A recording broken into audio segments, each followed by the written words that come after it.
चलिए, सतह रसायन के अंतर्गत हमारा अगला बिंदु है कोलाइडी तंत्र का वर्गीकरण। कोलाइडी तंत्र का वर्गीकरण अर्थात कोलाइडी विलयन का वर्गीकरण। तो कोलाइडी विलयन के वर्गीकरण के अंतर्गत हमारा प्रथम बिंदु है परिक्षेपण माध्यम की प्रकृति के आधार पर वर्गीकरण।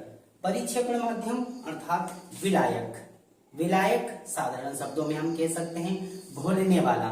तो परिक्षेपण माध्यम की प्रकृति के आधार पर वर्गीकरण।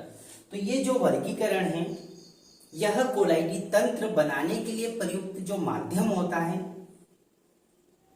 पर निर्भर करता है, जिसमें परिक्षिप्त प्रावस्था का पदार्थ घुलता है। परिक्षिप्त प्रावस्था अर्थात घुलने वाला, परिक्षेपण माध्यम अर्थात घोलने वाला या विलायक। हम पुनः समझ सकते हैं परिक्षिप्त प्रावस्था का पदार्थ अर्थात विलेय पदार्थ, परिक्षेपण माध्यम अर्थात विलायक अर्थात घोलने वाला।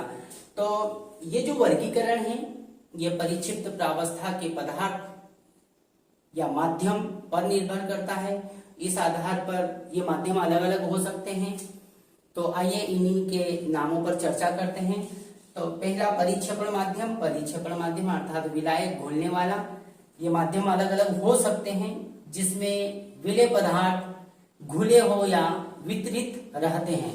तो पहले क्रमांक के आधार पर हम लिखें, यदि परिक्षेपण का माध्यम जल हो अर्थात विलायक के रूप में जल हो तो कोलाइडी तंत्रों के नाम इस प्रकार से होगा हाइड्रोसाल,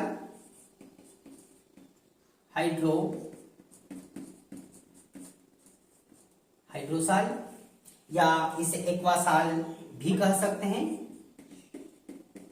एक्वासाल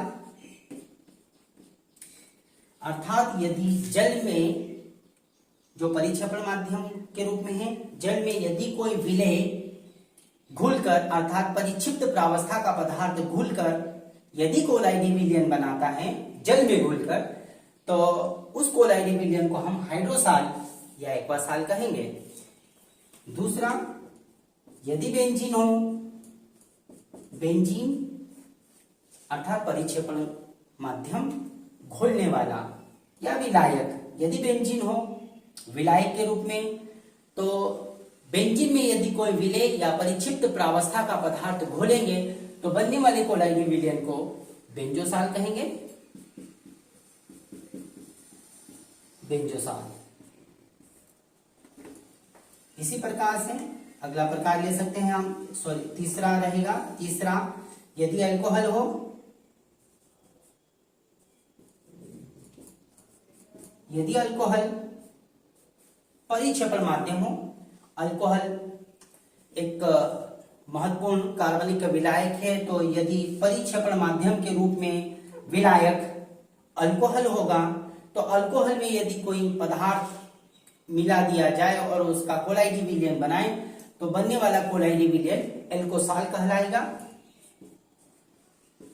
एल्कोसाल।